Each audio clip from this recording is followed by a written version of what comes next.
Berbicara tentang cedera itu sendiri kan injury ya, itu kita tidak bisa menghindar dari sana. Apalagi ini namanya sport full body contact juga, termasuk juga di dalam hal sepak bola gitu. Pencegahan meminimal terjadinya cedera itu kita membangun energy system.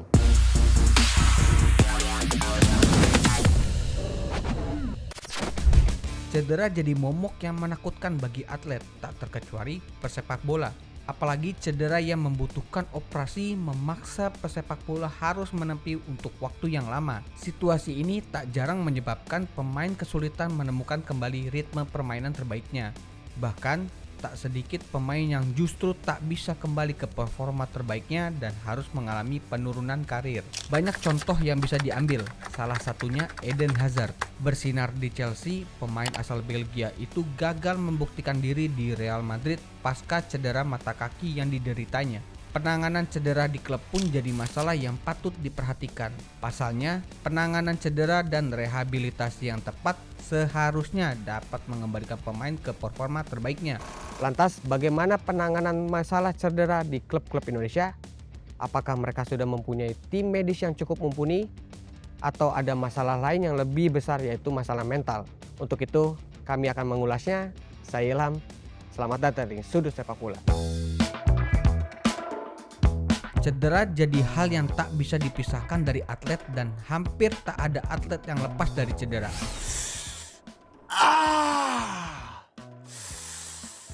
Tim medis pun jadi aspek penting yang harus dimiliki setiap klub sepak bola, tak terkecuali di Indonesia. Tentunya banyak tugas dari tim medis di klub sepak bola, mulai dari menjaga kesehatan pemain hingga pemulihan cedera. Dewa United termasuk salah satu tim di Liga 1 yang concern akan penanganan cedera para pemain. Saat ini FIFA Gol berkesempatan langsung untuk mengunjungi markas Dewa untuk membahas isu tersebut. Lantas, apa saja program yang disusun tim medis Dewa United untuk menjaga kebugaran pemain? Apakah ada trik khusus yang disiapkan tim medis untuk meminimalisir cedera para pemain? Yang pertama, tugas medis itu kita menjaga, mengontrol kesehatan pemain ataupun staf yang ada di sini. Dan yang kedua, ada juga tugas kita itu untuk menjaga mental pemain juga dan merubah mindset mereka untuk menjaga pola hidup, untuk smart memilih food mereka, makanan mereka. Dan untuk tugas berikutnya, kita untuk menghindari meminimal terjadinya cedera buat pemain ataupun baik itu ringan, moderate ataupun high risk. Berbicara tentang cedera itu sendiri kan injury ya, itu kita tidak bisa menghindar dari sana. Apalagi ini namanya sport full body contact juga, termasuk juga di dalam hal sepak bola gitu. Jadi yang kita lakukan selama ini, kita bangun selama 3 tahun terakhir ini, yang kita standarkan, dan standar itu puji Tuhannya tercapai. Sampai detik ini, sampai dengan hari ini tahun ketiga. Di mana kita memulai di sana untuk pencegahan meminimal terjadinya cedera itu kita membangun energy system. Energy system ini berbicara tentang makanan mereka, kesediaan makanan mereka, dan kebutuhan nutrisi mereka. Jadi kita membangun itu, merubah mindset pemain bahwasanya mereka harus smart memilih healthy foodnya, seperti itu. Karena di sana mereka makanan ini membantu perform mereka untuk lebih high di pertandingan, di match, di game, supaya mereka tidak gampang kena cedera. Yang kedua itu, kita lakukan kontrol. Kontrol itu kalau seandainya pemain ada yang cheating, makan bebas di luar, tapi setiap bulannya kita lakukan kontrol. Kontrol ini lemak, dan itu saya lakukan sendiri setiap bulannya.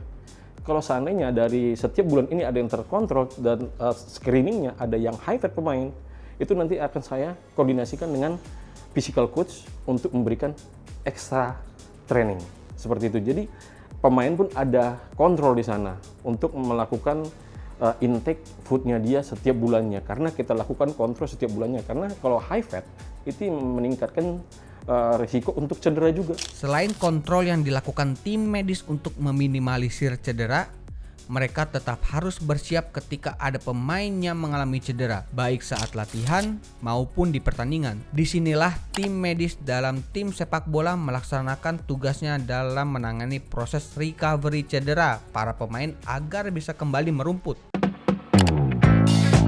Kalau seandainya terjadi cedera baik itu di internal game maupun di match game, biasanya yang kita lakukan, kita assessment. itu cedera di bagian organ tubuh mana. Nanti setelah itu kita assessment lagi, keluhannya itu low, moderate ataupun high. Kalau seandainya setelah dari assessment selesai, itu bersinergi bukan hanya saya, ada tim fisio juga di sana. Nanti kalau setelah kita dapatkan diagnosanya, apakah itu diagnosanya low risk, moderate risk atau high risk, yang bisa kita pegang saat ini, kita berikan penanganan di tim sejauh ini, itu kita bisa selesaikan di tim dari low sampai moderate. Yang mana kalau high risk ini kenapa tidak bisa kita selesaikan di tim sendiri? Ini udah masuk ranah surgery operasi ya. Kalau sejauh ini sudah banyak ya yang terjadi dengan resiko high risk dengan harus dilakukan tindakan surgery operasi di hospital. Sejauh ini yang memang dilakukan itu kita koordinasikan. Dan penanganan yang pertama setelah pasca operasi itu kita koordinasikan dengan pihak manajemen dari hospitalnya sendiri. Di sana ada yang ortosportnya dan klinik sportnya, dan bantu nanti player kita untuk recovery di sana. Kalau dengan penanganan yang selama ini kita lakukan, itu dari pasca operasi, dari hari pertama sama dengan bisa sampai 5 atau 6 bulan, itu dia harus di rumah sakit dan koordinasi dengan tim medis di tim, dan 3 hari biasanya di rumah sakit, 3 hari dengan tim, seperti itu. Dan kita selalu koordinasi setiap harinya dan melihat perkembangan sejauh apa perkembangan organ yang kita sedang rawat tadi, perkembangan setiap harinya akan kita pantau sejauh mana perkembangannya. Mungkin bisa lebih early, bisa lebih have a long time untuk dia melakukan recovery seperti itu. Setelah nanti 6 bulan atau 5 bulan selesai tes dari hospital, itu akan dikembalikan sepenuhnya ke tim. Menyembuhkan seorang pemain dari cedera, baik itu ringan maupun berat, tak hanya jadi tugas tim medis. Mereka juga harus mengembalikan mental pemain serta membantu pemain mengatasi trauma akibat cedera yang mereka alami. Selain tim medis, fisioterapi jadi elemen yang tak kalah penting di tim dalam membantu pemulihan cedera pemain. Bersama tim medis, fisioterapi menyiapkan program yang harus dijalani pemain untuk memulihkan diri pasca cedera. Pertama ya, kita sebagai tim medis itu kita berkolaborasi tidak hanya sendirian ya, pasti kita berkolaborasi dengan dokter ataupun anggota tim medis lainnya seperti kayak measure, dan juga kita juga berkolaborasi dengan pelatih fisik tentang program apa yang cocok nih untuk pemain gitu loh. Nah, tapi sebelum kita bicara lebih lanjut ke situ, kita harus mengantongi kayak riwayat cedera pemain yang didapat di klub sebelumnya gitu. Jadi kita bisa berkolaborasi dengan pelatih fisik tentang pemain yang memiliki cedera sebelumnya gitu loh. Jadi kita nyusun program apa itu yang mau kita kasih, kita diskusikan dengan pelatih fisik, baru dilakukanlah program tersebut gitu. Kita mengedukasi bahwasanya itu kayak waktu istirahat yang cukup, tapi cukup belum tentu berkualitas kan gitu loh. Kemudian juga pola makan yang baik, dan juga kita memberikan recovery yang baik seperti ada ice bath, sauna, terus hidroterapi. Tapi kan banyak pemain itu tidak mengerti akan hal itu kan. Bisa aja dia nggak tahu tuh waktu penggunaan ice bath yang tepat itu seperti apa, bukan hanya sekedar celup terus bangkit lagi gitu loh. Bukan, jadi kita memberikan edukasi itu lebih dalam dia. Sebagai salah satu tim di Liga 1 yang memiliki fasilitas lengkap, peralatan medis, serta fisioterapi, di Dewa United juga menunjang program kesehatan dan penanganan cedera pemain. Hal ini tentu membantu tim medis dan fisioterapi Dewa United untuk membantu pemain dalam pemulihan cedera. Saya sendiri sebagai fisio cukup senang dengan manajemen yang mendukung bahwasanya fasilitas untuk kesehatan dan keselamatan pemain gitu loh. Di sini kita ada alat yang stay, itu ada 2 ultrasound, 2 ultrasound, 2 TENS, dan juga ada ISWT, terus ada infrared 4. Kemudian juga kita ada namanya farm recovery yang mendukung recovery pemain. Totalnya itu ada 4, dan juga kita ada alat totalnya itu 2 ultrasound untuk away, 2 TENS untuk away. Jadi saya rasa cukup memadai lah alat-alatnya, baik itu untuk stay di mes ataupun untuk dibawa bertandang ke kandang lawan gitu. Nah, Yang menarik kan kalau misal kita, ini kan untuk orang-orang awam ya, orang-orang awam mungkin kan kita nggak tahu tuh penanganan yang seharusnya terjadi ketika emang ada pemain cedera tuh bagaimana seharusnya penanganan pertama tuh seharusnya gimana tuh kalau ketika ada pemain yang malah terkena cedera lah atau gimana. Tentu kita harus melakukan asesmen dulu Bang. Jadi itu kita ada namanya TOTEPS tuh. Pertama itu T-nya itu talking, kita bicara, kita tanyakan gimana, apa keluhan gitu. Kemudian ada O-nya, kita melakukan observasi. Setelah kita wawancara dia, kita lihat Bang. Kita lakukan observasi, kita melihat, kita cek lah bahasanya kan. Terus kemudian ada T-nya yang satu lagi itu touch, kita sentuh di bagian nyerinya, nyeri atau tidak dia. Nah kemudian ada namanya yang aktif, kita tes, suruh gerakin, masih bisa gerak atau enggak gitu loh. Kemudian ada P-nya itu pasif. Ketika pasif itu kita bantu gerak nih, ada nyeri atau masih bisa bergerak atau tidak. Nah kemudian yang terakhir itu ada namanya skill test. Kita tes tuh, bisa nggak dia berdiri, atau masih bisakah dia mutar ankle-nya atau gimana gitu untuk cedera ankle seperti itu.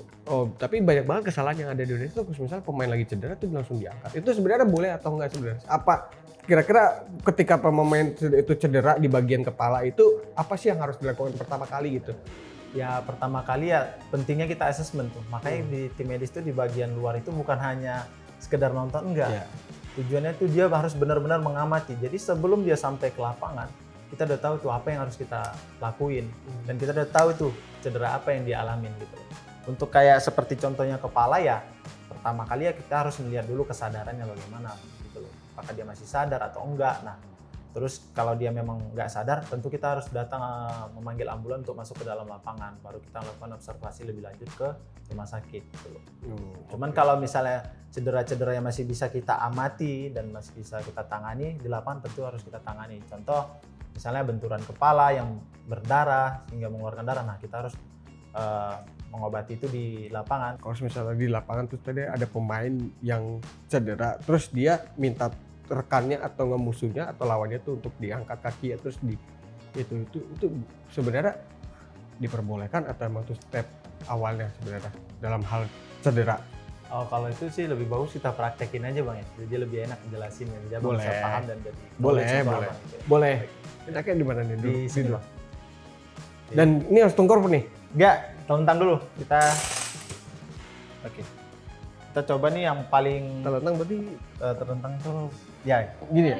baring-baring. Oh, baring. Telentang makanya telentang. Ya, beda ya. Oke, sip. Nah, contoh tuh yang paling sering dialamin tuh kalau dalam atlet sepak bola ya, yang Iya. kontak ya. Kontak itu lebih ke misalnya ankle, kesleo ankle. Oke. Banyakan kan kita kalau kesleo ankle tuh kadang-kadang mau diurut lah, mau di press begini, Ya. ditekan atau gimana segala macam. Nah, tentu yang tadi kita bilang, sebelum kita menangani cedera, kita harus melakukan assessment Iya. dari awal yang TOTEPS tadi. Nah, setelah TOTEPS tadi kita amatin, oke, tindakan yang pertama cukup namanya price. Kalau aku sih lebih ke price dia. Pertama protection, P-nya itu protection, lindungi bagian yang cedera ini, jangan diapa-apain dulu. Kemudian kasih dia istirahat, R-nya itu istirahat atau rest, kemudian kasih icing selama 15 menit.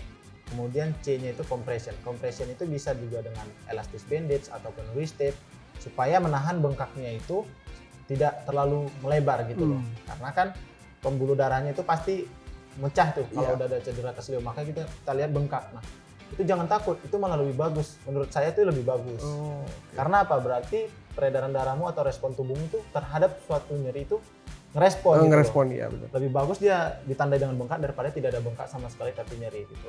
Nah, kemudian yang E-nya itu tadi elevasi. Elevasi itu usahakan kita kasih bantalan atau apa gitu supaya sejajar dengan jantung. Jadi pertukaran darahnya lebih cepat. Oh, tapi kalau kram juga apakah tetap stepnya kayak gitu juga? Nggak, kalau kram kita beda lagi Bang. Kalau kram tuh tentu kita lakukan itu bukan semprot ya. Malah dia bikin kaku kan. Bayangin semprot itu kan kita ngerasakan dingin terus bisa buat kaku gitu. Kalau misalnya dia kram, cenderung kalau pemain bola tuh lebih ke Biasanya di mana? Di betis ya biasanya? ya. Jadi betis kita buat gini, tegak gini. Kalau saya sih lebih ke lakukan massage pelan. Massage gentle namanya. Setelah kita massage pelan, kita kasih shaking ataupun juga bisa ditambah dengan kayak counter pain atau sejenis yang panas gitu, yang panas gitu. Jadi bisa melancarkan sirkulasi darahnya. Karena kram itu kan dia kekurangan oksigen. Yang diserapnya itu adalah asam laktat dalam otot kayak itu. Makanya terjadinya kram gitu loh. Kalau misalnya pas lagi pertandingan kan ada juga tuh yang pemain mungkin terbentur palanya dan akhirnya lidahnya itu segala macam. Itu apakah secara manual emang ditarik lidahnya biar nggak itu atau gimana? Nah, ketika dia hilang sistem kesadarannya, tentu yang pertama kali kita lakukan itu bersama dokter tuh jangan panik tuh. Kita kolaborasi dengan dokter, jangan panik. Mungkin abang bisa, mungkin ini abang kena benturan nih, hilang sistem kesadarannya, abang tiduran. Oke. Nah, tiduran, ini pasti dia ototnya itu jadi spastik tuh, keras gitu. Kalau yang udah pernah ngalamin atau terjun langsung di olahraga, mungkin dia bakal ngalami kekerasan, ototnya keras, sistem kesadarannya hilang. Dia mungkin pandangannya tuh dia tidak bisa ngelihat kita. Pandangannya pasti blank hitam. Kemudian dia tidak bisa mendengar suara kita. Suara kita tuh hanya dia dengar sayup-sayup aja. Jadi tujuan kita dibantu dengan pemain yang lain, kita edukasi dengan pemain yang lain ataupun dokter untuk menahan tangan ini tersebut. Oke. Karena apa, dia pasti spastik begini, keras. Ototnya pasti keras, kejang. Kayak kejang ya? Kejang, dia pasti ngalamin kejang, jadi kita harus tahan ini. Tapi tetap yang pertama kali kita lakukan itu lebih ke tenang ya dalam menanganinya. Nah, ketika dia tegang, otomatis ini dia pasti kayak mau mengunci kan. Pasti dia kan, karena dia kejang dia pasti mau mengunci mulutnya. Pertama kali, sorry bang, kita tahan ininya, tangannya itu masuk ke giginya itu kita tahan, jangan kita buka, hati-hati. Kalau kita membukanya itu bisa berpengaruh juga kepada tulang yang di rahangnya ini. Bisa juga patah ataupun fraktur, kita nggak tahu gitu loh. Jadi kita tahan gini supaya dia itu tidak ada kayak sirkulasi udara di daerah sininya, daerah lidahnya ataupun lehernya gitu loh. Kemudian biarkan dia tenang, dalam beberapa waktu pasti dia bakal tenang. Ketika spastiknya sudah menurun, kita tahan ini pakai tangan supaya lidahnya tidak tertelan. Yang dimaksud lidah tertelan itu bukan itu, tapi lebih ke mulut yang terkunci, jadi tidak ada sirkulasi udara yang keluar gitu. Jadi kita pasang ini dengan ketenangan, kita pasang guidelnya dari sini, lama-lama kita putar begini. Oke, sorry bang, tutup. Nah, jadi dia bakal gigit ini, kita lepaskan aja, kita biarkan aja. Jadi dia sirkulasi udaranya itu berjalan lancar, pertukaran udaranya itu berjalan lancar. Udah, baru nanti ketika dia udah tenang dan reda, kita bawa ke ambulan, baru kita bisa kasih oksigen. Oke. Gitu. Nah, kalau misalnya lagi cedera terus tiba-tiba badan diangkat, ini apa? Fungsi buat apa? Pemain tuh. Justru Karena tuh ada kan yang kalau dia memang kayak apa namanya, kayak kekurangan nafas atau henti nafas, diangkat kan, senap lah kok kita bilang ya. Iya, nggak tahu deh itu atau emang punggungnya atau gimana? Iya, dia kayak nggak lancar lah udaranya katanya. Jadi kalau kita angkat itu nggak baik sebenarnya bang. Sebenarnya nggak boleh. Malah dia menghambat pertukaran udaranya, oksigennya itu. Malah bisa buat makin sesak. Jadi kita tetap tadi kalau misalnya sesak, kita punya oksikan ataupun oksigen untuk membantu dia lebih enak bernafas gitu loh. Kalau ceritanya seperti itu gitu. Itu sebenarnya kalau yang pemain yang diangkat punggung itu sebenarnya nggak ada gunanya. Bahkan sekarang itu kan tidak boleh pemain yang melakukan penanganan awal. Nggak boleh malah? Nggak boleh, kecuali dia sudah dilengkapi dengan basic dasarnya itu loh. Nah gitu. Nggak boleh sembarang angkat ya, konteksnya gitu. Tapi kalau ketika si pemain itu udah dibekali dengan tim medis, makanya pentingnya tuh tim medis kayak seminar kayak pengenalan deh, penanganan pertama. Yang paling penting itu pengenalan pertama itu dalam menangani kasus anti nafas tadi. Anti nafas tadi itu. Dan itu emang udah diberikan tanggung jawab emang kayak gitu ya. Kalau misalnya berkepala berarti harus udah. aja. Makanya kita pentingnya fisio di dalam tim sepak bola itu atau tim olahraga itu harus udah tahu itu dasar-dasar itu. Nah, mana yang boleh dan tidak boleh, mana yang harus tunggu keputusan wasit atau tidak gitu loh. Kalau hanya cedera biasa ya nggak apa-apa, nggak perlu terlalu terburu-buru gitu. Tapi kalau udah berhubungan dengan kepala dan berhubungan dengan sistem kesadaran, apapun ceritanya, baik itu wasit tidak ngasih ataupun pelatih tidak ngasih, kita harus masuk. Karena itu butuh penanganan cepat dan itu tidak boleh diintervensi dengan masalah waktu. Bahkan 30 menit sekalipun kita harus selesaikan itu dengan baik gitu loh.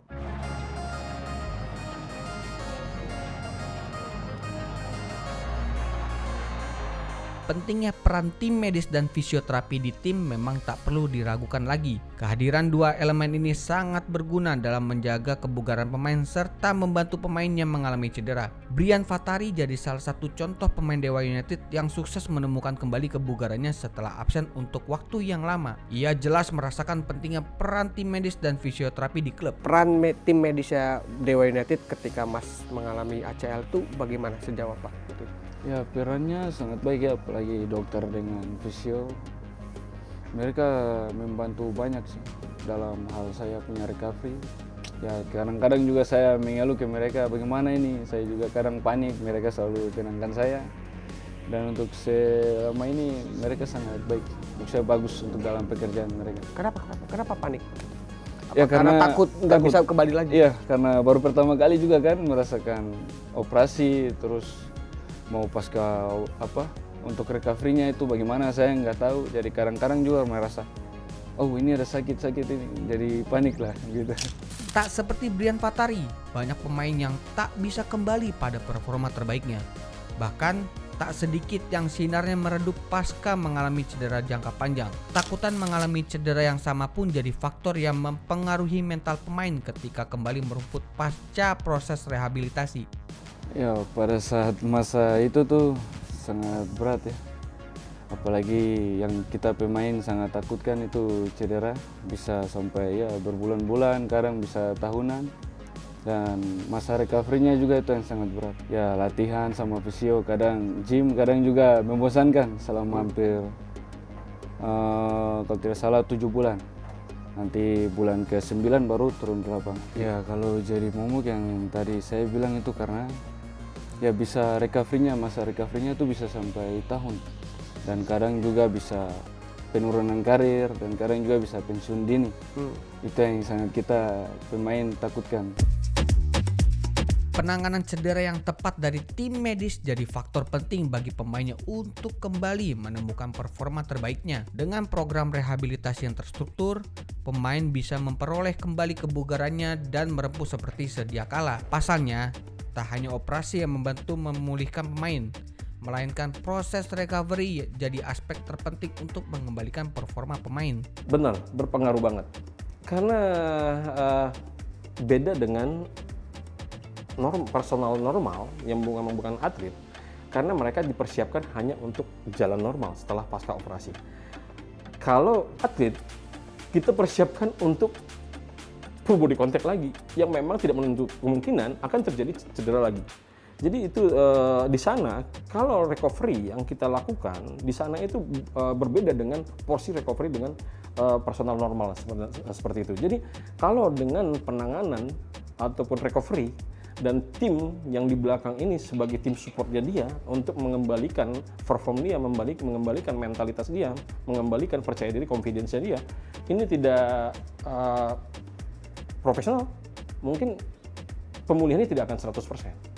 Dan dia juga bisa kita, karena setelah kita lakukan recovery, kita pastikan ini sudah 100%, kamu bisa turun ke lapangan. Sudah bisa merumput lagi dengan tim yang lain. Operasi itu 2 bulan selesai. Pemulihannya sudah, luka sudah sembuh. Paling lama 3 bulan. Tapi traumanya ini yang berkepanjangan. Ini yang harus benar-benar kita maksimalkan di sana.